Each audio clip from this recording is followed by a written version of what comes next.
இது என்ன நியாயம் இது? அதால் இன்றைக்கு இந்த பஞ்சமி நில விஷயங்கிறது அரசாங்கத்துக்கு ஒரு பெரும் பிரச்சனையா இருக்கு. நான் என்ன சொல்றேன், இந்த 12 லட்சம் ஏக்கர் கலெக்டர் கொடுத்தாரு, இதெல்லாம் உங்களுக்கு தெரியும். இப்போ சீமான் இந்த போராட்டத்தை எடுத்த உடனே சிலர் பேசலாம், ஆமா ஆமா சீமான் பெரிய இவரு, இந்த போராட்டத்தை எடுத்த உடனே மறுநாள் இந்த நிலத்தெல்லாம் கவர்மெண்ட் கொடுத்துருவோம், அப்படி கொடுத்துற போகுது அப்படின்னு சொல்றான். கொடுக்க வேண்டாம். இந்த போராட்டத்தின் வெற்றி எதில் தெரியுமா இருக்கு? திரும்ப திரும்ப எங்க நிலத்தை நாங்க எடுக்க கூட வேணாண்டா, எங்களுக்காக, தமிழகத்திலே இருக்கிற பட்டியல் சமூக மக்களுக்காக, தமிழகத்திலே இருக்கிற ஊர்த்தரு தமிழர்கள், யாரும் தப்பா அடிச்சு வேணாம், சொல்லி சொல்லி பழக்கமாச்சு ஊர்த்தரு தமிழர்கள்னு, என்னுடைய சக தமிழர்கள் எனக்காக வந்து தோல் கொடுக்குறான்ல, போதுண்டா, நிலமாவது மயிராது.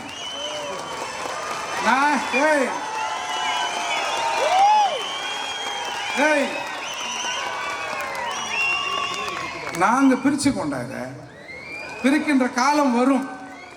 அப்போ கன்சராம் சொன்னாரு, சாதிகளாய் சேருவோம், சாதியாய் சேருவோம், சாதிகளாய் சேருவோம் சொன்னாரு.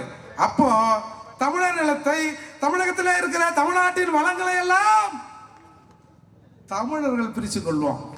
நீங்க ஒன்றும் கவலைப்படாதீங்க, உங்களுக்கு உரிய பங்கும் உண்டு. நீ 1% அதுக்கு கீழேயா அண்ணன் கிட்ட சொல்லி, என்ன பாவம் 1% கொடுப்போம்னே, என்னமோ தெரியாமையோ நம்ம தமிழ்நாட்டை என்னமோ பண்ணி வச்சாங்கல்ல, ஒரு 1% இடஒதுக்கீடு கொடுப்போம்னே, கன்சராம் 100% கொடுன்னு சொல்லியிருக்காருன்னு சொல்லி உனக்கும் நாங்கள் இடஒதுக்கீடு வாங்கி தருவதற்கு அன்போடு காத்திருக்கிறோம் நண்பா, அன்போடு காத்திருக்கிறோம். ஆனா இது சரி, பஞ்சமி நிலமாவது எங்க பிரச்சனை, சரி இன்னைக்கு வந்திருக்காங்க. ஆனா இங்க இருக்கிற தமிழர்களை இதோட விட்டுறக்கூடாது. தொடர்ந்து பட்டியல் சமூக மக்களுக்கான பிரச்சனைகள் வருகிற போது எங்கள் அண்ணன்மார்களை கூப்பிட வேண்டும். ஏன்னா எங்க அண்ணன்மாரெல்லாம் கொஞ்சம் மோசமானவங்க போல இருக்குது அப்படின்னு நான் கூட தான் நினைச்சிருந்தேன். அப்புறம் முதல்ல நம்ம மருத்துவர் அவர்கள் கூட்டத்தில் உட்கார்ந்து பேசும்போது தான் என்ன ஒருத்தர், இந்த செல்வகுமார் அண்ணன் ஒருத்தர் இருக்காரு, இந்த வேங்க வயல் பிரச்சனைல நான் ஏதோ சொல்லிவிட்டேன்னு சொல்லிட்டு வேகப்பட்ட பிரச்சனையாக இருந்தது.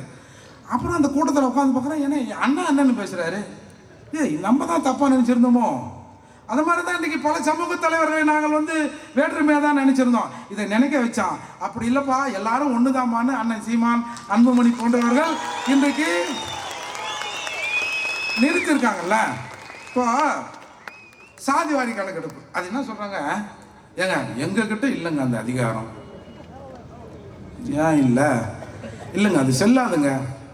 செல்லுதோ செல்லதுயா, குடியா நாங்கள் பார்த்துக்கிறோம், கீஞ்சிருந்தா ஒட்ட வச்சு கூட நாங்கள் செல்ல வச்சுக்கிறோம் அப்படின்னா, இல்லை நாம் ஏன் சாதிவாரி கணக்கெடுப்பை எடுக்க வேண்டும்? உண்மையிலே அது நம்முடைய அப்பாவுக்கு, அப்பா எங்க அப்பா படித்தவர், இந்த அப்பா விவரம் இல்லாதவர். நீங்க போய், சத்தியமா நான் சொல்றேன், நீங்க போய், sir what do you mean by the census, இல்லை தமிழில் விட இந்த கணக்கெடுப்பை பற்றி உங்களோட கருத்து என்ன? கணக்கு யாருக்கு தெரியும்? எவன் கணக்கை எவன் வச்சிருக்கான்? ஏதோ அரசாங்கத்தில் சம்பளம் வந்தால் அந்த கணக்கு அக்கௌண்ட்டில் இருக்கும், தனியாக அந்த அக்கௌண்ட் எங்கே இருக்கும், அந்த கணக்கு எங்கே இருக்கும்? என்னைக்காவது ஒரு நாள் என்னை கூப்பிட்டு விசாரணைன்னு சொன்னீங்கன்னா, என் வீட்டில் இருக்கிறவங்களாம் மாட்டிட்டான்னா என்ன ஆகுது?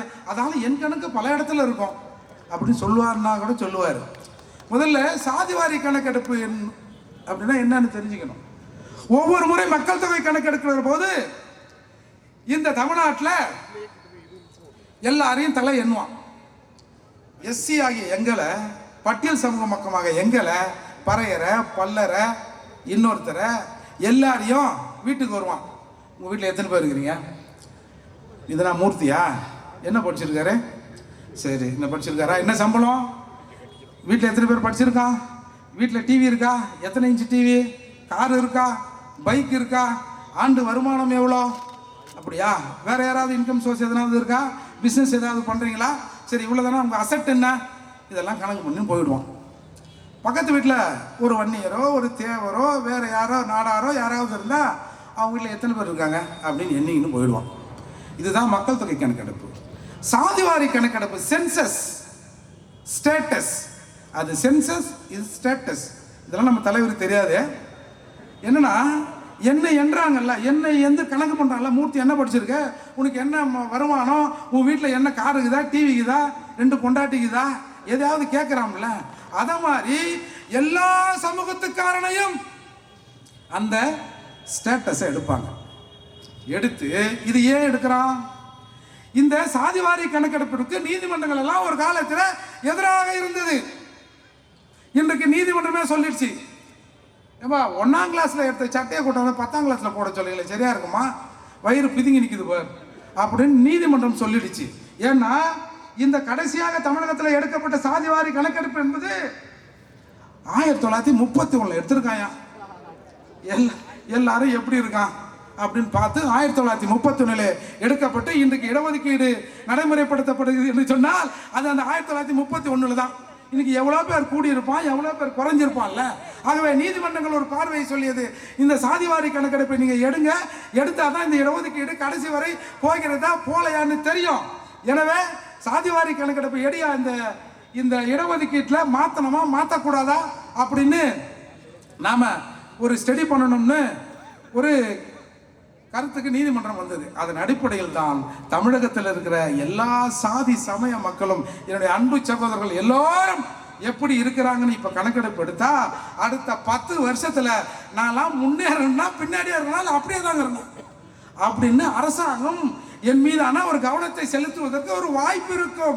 எனவே இவனுக்கு இடஒதுக்கீடு பத்துதா பத்தலையா தேவையில்லையா அப்படின்னு தெரியாமையா 1931 எடுத்த கணக்கெடுப்பை வைத்துக்கொண்டு இங்க கதை விடுறான். அதால சாதிவாரி கணக்கெடுப்பை எடுத்துக்கலான்னு பீகாருக்கு நீதிமன்றம் அனுமதி வழங்கியது. நம்முடைய தமிழக முதல்வர் சொல்கிறார், பீகாரில் நான் தான் சொன்னல இருக்கணும், அப்பாவுக்கு ஒன்றும் தெரியாதுன்னு சட்டமன்றத்தில் சொல்கிறார், பீகாரில் எடுத்த சாதிவாரி கணக்கெடுப்பு செல்லாது அப்படின்னு இன்னைக்கு சொல்லிட்டாங்க. எப்பா சரியா கேட்டியாப்பா, என்னப்பா இப்படி சொல்ற? பீகாரில் சாதிவாரி கணக்கெடுப்பு 99.9% மக்களை எண்ணிவிட்டோம் என்று இடஒதுக்கீட்டை சில அட்ஜஸ்ட்மெண்ட் செஞ்சாங்க. அதைத்தான் நீதிமன்றம் அந்த உரிமை உனக்கு இல்லை அப்படின்னு சொல்லிடுச்சு. எனவே இங்க பீகார், கர்நாடகா, ஒரிசா, ஆந்திரா, தெலுங்கானா, ராஜஸ்தான், லாட்டரி நினைக்காதீங்க, சத்தீஸ்கர் இவெல்லாம் செஞ்சு முடிச்சுட்டான். நீங்க உனக்கு தெரிஞ்சுங்க, இந்தியாவில் இருக்கிற எல்லா மாநிலங்களிலும் எதிர்கட்சிக்காரன் அந்த மண்ணின் மைதானாக இருப்பான், அந்த ஊருக்காரனாக இருப்பான். ஆளுங்கட்சி அந்த ஊர் அந்த மாநிலத்தை சேர்ந்தவராக தான் இருப்பான். இங்கே மட்டும்தான் மாறி மாறி மாறி மாறி வருது.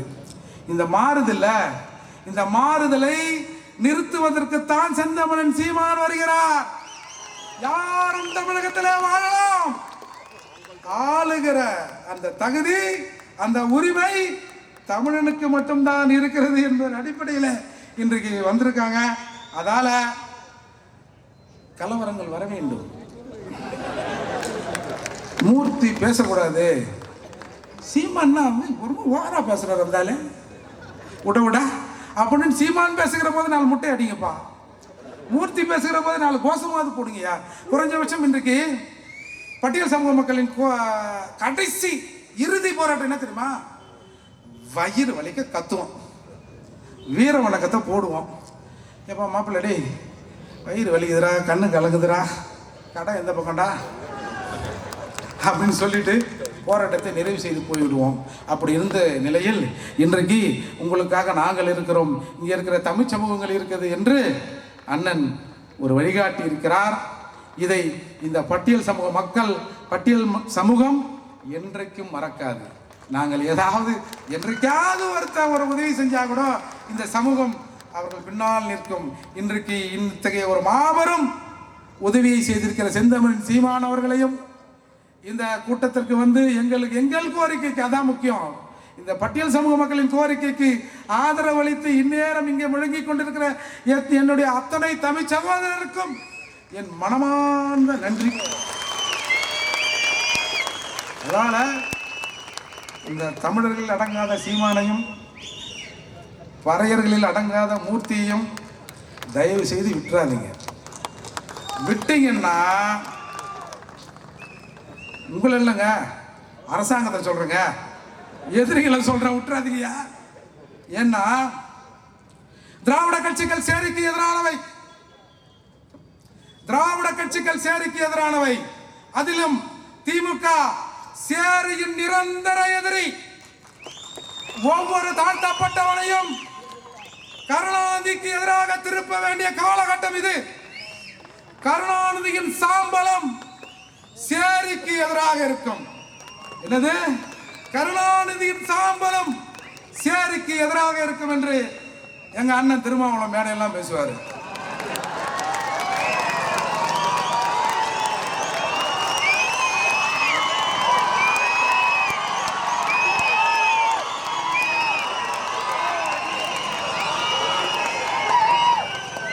திராவிட கட்சிகள் சேரிக்கு எதிரானவை.